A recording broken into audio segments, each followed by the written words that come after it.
Let's do another kinematics example. So we're going to work with this double link pendulum thing. So let's first go over the setup, the problem setup. So we have this inertial frame, frame G, and it's fixed in ground, and it's an inertial frame because it is non-accelerating. In our case, this is absolutely fixed, so it's our inertial frame. We have this link 1, which goes from O to Q, and it is a length L1, and it makes an angle of theta with respect to this vertical. Link 1, we're going to define as frame A, and we have this coordinate system, this coordinate basis fixed in A, where the ER direction points in the direction from O to Q. EZ is out of the page, and E theta is EZ crossed with ER.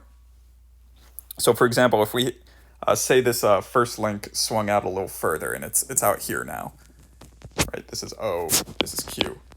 Well, ER would point still in the direction from O to Q. This would be ER. And then EZ would still be out of the page. And then E theta would be here. E theta is EZ crossed with ER. All right, so similarly, we have this link 2, which goes from Q to P. It's a length L2. It makes an angle of phi with respect to the first link. So if we extended out the first link, this angle is phi.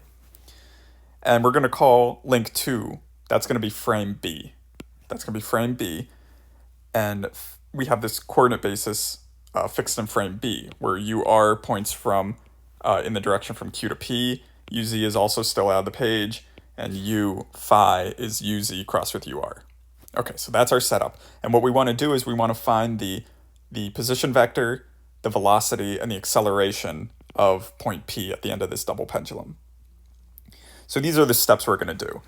All of these kinematic problems follow the same procedure.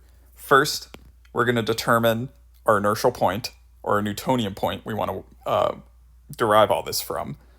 And then we want to write our position vector with respect to that inertial point. And then step 3, we're going to take the derivative of the position vector to find the velocity vector. And then 4, take the derivative of the velocity vector to find the acceleration vector. We do the same procedure every single time for these kinematic problems. So what I have written here, find the absolute velocity and acceleration of point P at the end of the double link. Yep, that's our objective. So let's follow the steps from above. So 1, determine your inertial point or your Newtonian point. So our inertial point we're going to use is point O. And why is O an inertial point? Well, O is absolutely fixed in frame G, right? As time goes on, frame O is not moving. It's not moving with respect to ground, so it's an inertial point. We could have used any inertial point. We could have used a point fixed here or a point fixed here. The position vector will be different, but the velocity and the acceleration will be the same. Step 2, let's write your position vector with respect to the inertial point. Okay, so how do we get from point O to point P? What do we have to do?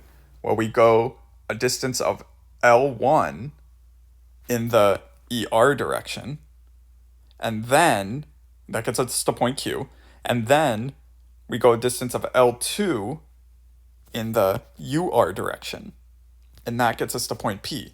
So what we did was L1 ER plus L2 UR, and that should be what we have written down here. Yep. The position vector is equal to L1 ER plus L2 UR. And that's it. So now we have our position vector to point P. So we're going to take the derivative of this position vector and find the velocity vector. So the velocity is equal to the derivative of our position vector, and we're going to plug that in. And when we take the derivative of this, we're going to do the product rule twice. So we're going to first apply it to this. So derivative of the first is ddt L1 times the second plus the first times the derivative of the second. And then we do it again. The first derivative of the first times the second plus the first times the derivative of the second. Okay. The derivatives L1 and L2, those derivatives are 0.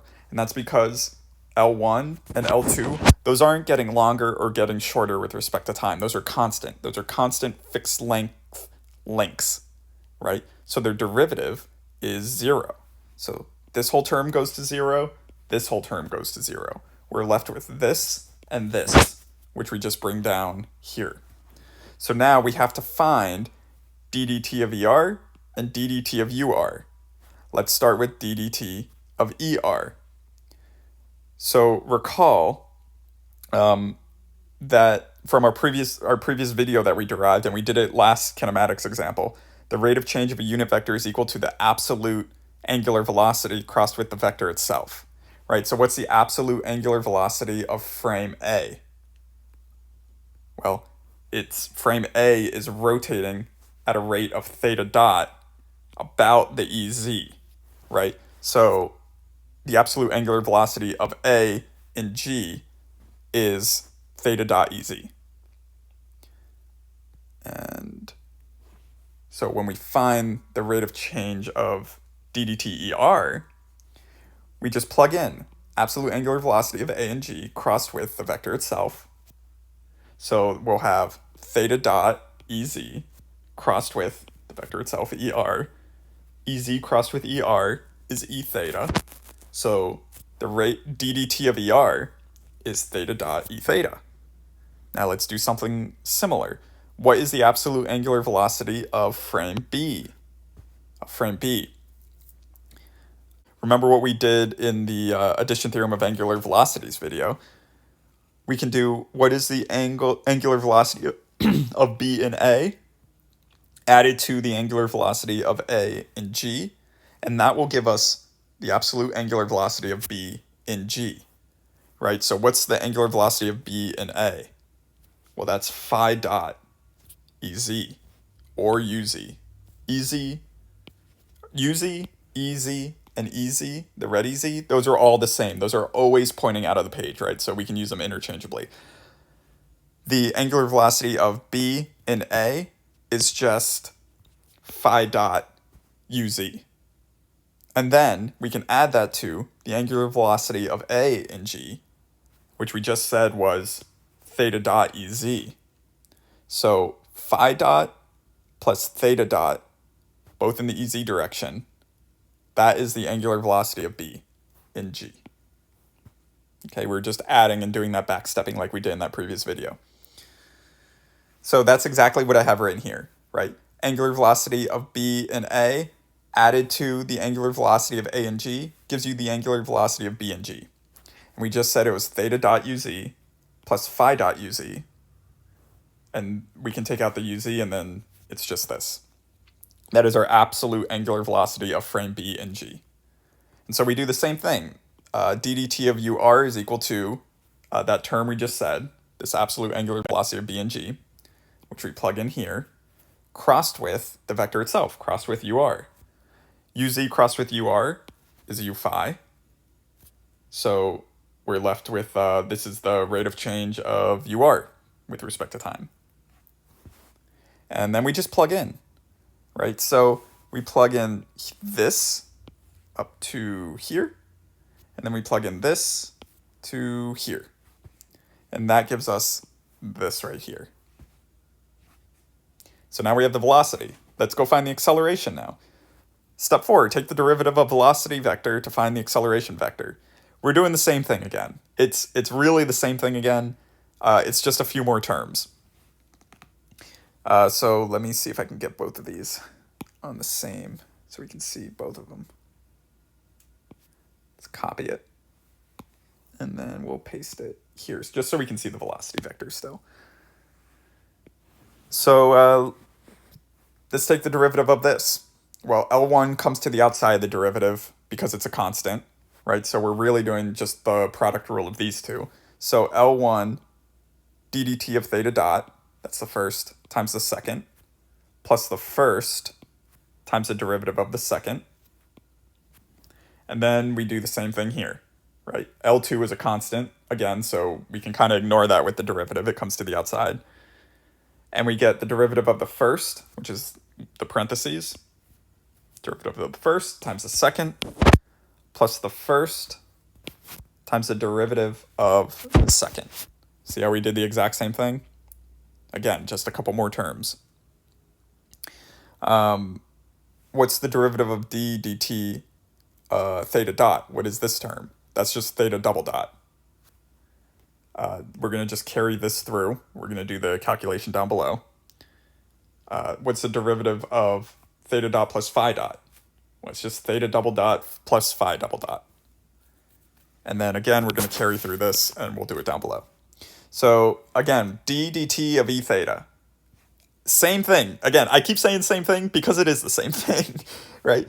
Omega a and g. This is the absolute angular velocity of a and g. We're crossing with the vector itself, which is e theta. So theta dot ez crossed with e theta gives you negative theta dot er. Ez crossed with e theta is negative er. d dt of u phi. Well, we already know the absolute angular velocity of frame B. We just said it was this. We did that up above. Crossed with the vector itself, which is u phi, gives you uz crossed with u phi is negative ur. So we get negative quantity theta dot plus phi dot ur. And then we just plug in. We just plug in. So we're plugging in this to here, and we're plugging in this to right there. And when we do that, we end up with this guy right here. This is just a bunch of algebra to get to here. I have faith in you. I know you can go through that on your own. And we end up with the acceleration of point P of our double pendulum. If it makes you feel better, you could do your DCMs and get this all in the same basis. But this is correct. This is fine. It's okay to have, the green frame A, the green basis here, and then the yellow basis here. There's nothing wrong with that. This is still correct. All right. I have another Open Modelica animation to help visualize this problem, so let's go check that out. So here's our double link problem in Open Modelica. This red frame is our inertial frame. It's fixed to ground. EX points straight down, EY is pointing off to the right, and then EZ is coming out towards us. So this one is not going to be moving. It's inertially fixed. This green frame is fixed to our first link, right? So it's going to move with our first link. It's fixed in that frame. And this one also is labeled as XYZ, but X, in our case, the green X is ER, the Y is E theta, and then the Z is EZ. And then finally, we have this yellow basis down here, and this is fixed in the frame of the second link. And again, we have XYZ, but X would be UR, Y would be U phi, and then Z would be UZ. They move at constant angular velocities, and I'm just going to go ahead and play the animation. So you can see each basis moves with its respective frame.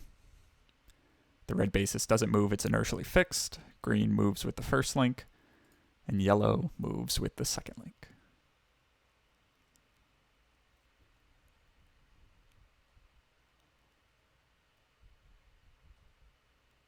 So yeah, that's it.